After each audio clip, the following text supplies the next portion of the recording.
Englué dans une crise multidimensionnelle depuis près de 2 décennies, le Mali n'a pas totalement basculé dans le chaos à cause de certains équilibres comme la coexistence pacifique de nos religions.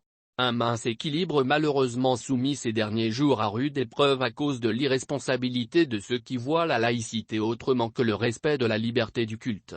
C'est ainsi que nous avons appris que le collectif Je suis malien et chrétien, ne touche pas à ma religion a déposé une plainte auprès du procureur de la République auprès du tribunal de grande instance, J, de la commune Yves de Bamako contre l'imam Mahi Ouattara pour mépris, insulte et blasphème envers la religion chrétienne par voie de médias sociaux et Internet.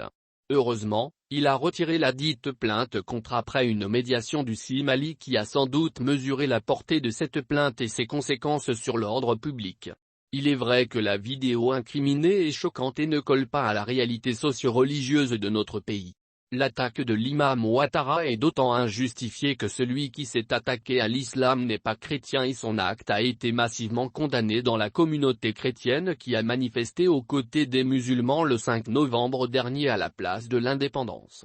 Autrement, l'imam avait toutes les raisons de faire l'économie de cette provocation.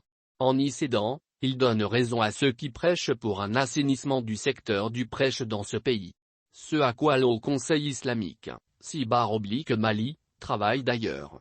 Aujourd'hui, personne n'a intérêt à chercher à réduire l'espace de tolérance et d'acceptation réciproque qui est l'un des caractéristiques majeures de la société malienne depuis des siècles.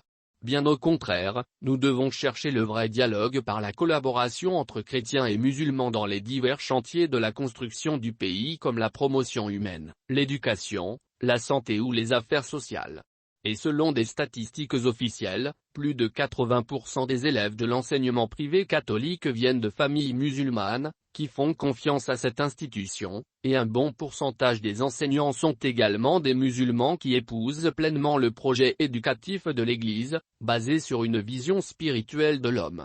De l'avènement de la démocratie à aujourd'hui, musulmans et chrétiens ont marché main dans la main pour dénoncer toutes les atteintes à la personne humaine et l'état de notre gouvernance, pour plaider le vivre ensemble et la cohésion sociale. Sans compter que, dans notre pays, la communauté chrétienne a toujours fait montre de sagesse, de tolérance. En pratiquant sa foi dans la discrétion et dans le strict respect de toutes les autres religions.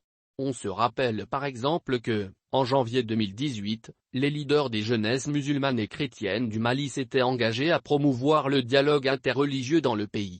Nous sommes sur la même longueur d'onde que les communautés chrétiennes du Mali, Association des groupements des églises et missions protestantes évangéliques au Mali, Conférence épiscopale du Mali, qui, dans une déclaration datant du 9 novembre 2022, ont rappelé suivre avec une attention soutenue l'évolution de la situation socio-politique de notre pays qui est en train de prendre une dimension autre, conséquences qui peuvent être incalculables.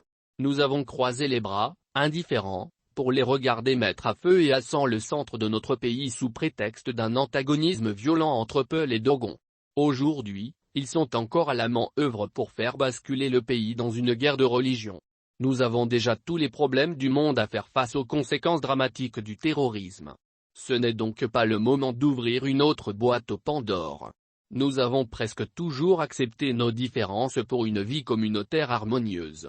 Il n'y a pas de raison d'y renoncer en ce moment précis où notre pays a besoin d'unité et de cohésion sociale pour sortir de l'impasse de l'insécurité, de l'instabilité. Il est donc du devoir de nous tous d'œuvrer à empêcher l'effondrement de la digue de la tolérance religieuse, de la cohabitation pacifique des différentes religions pratiquées dans notre pays. Si jamais cette digue cède, elle emportera ce qui reste de la fondation de la nation et de la République. Que Dieu nous en préserve.